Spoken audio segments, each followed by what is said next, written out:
Hi everyone and welcome back to my vlog. In this video, ituturo ko sa inyo kung paano nga ba maglagay ng ads sa inyong mga videos dito sa YouTube. By the way guys, bago ka nga pala makapaglagay ng ads sa iyong videos, kailangan po monetize ka muna. Pag monetize ka na, kailangan na-reach mo na yung 1,000 subscribers at yung 4,000 public watch hours o 4,000 na oras. Medyo mahirap siyang kuhanin, pero worth it siya once na na-achieve mo na. If nagsisimula ka palang mag-vlog, huwag kang susuko, tuloy-tuloy mo lang at na-achieve mo din yung gusto mo. So let's go guys, ituturo ko na sa inyo ang step by step kung paano nga ba maglagay ng ads sa inyong mga videos.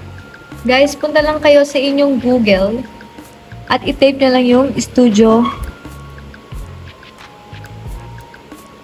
First step na kailangan yung gawin, i-type nyo lang sa Google yung studioyoutube.com login. Tapos, sign in. Actually, automatic na ako naka-sign in dyan. I-sign in nyo lang yan. Then, ganito yung lalabas. Makikita ninyo yung inyong channel dashboard. Ang next nyo lang gagawin, punta lang kayo dito sa my content. I-click nyo lang yan. Tapos, pumunta na kayo sa monetization. So, nasan yun? Ito po yun.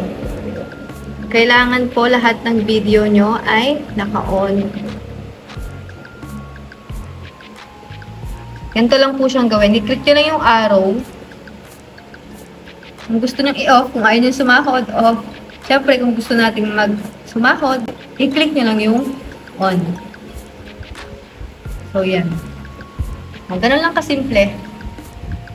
And as always, thank you for watching. I hope meron kayong natutunan sa vlog na to. Don't forget to hit like, comment, share, and subscribe. Goodbye and God bless.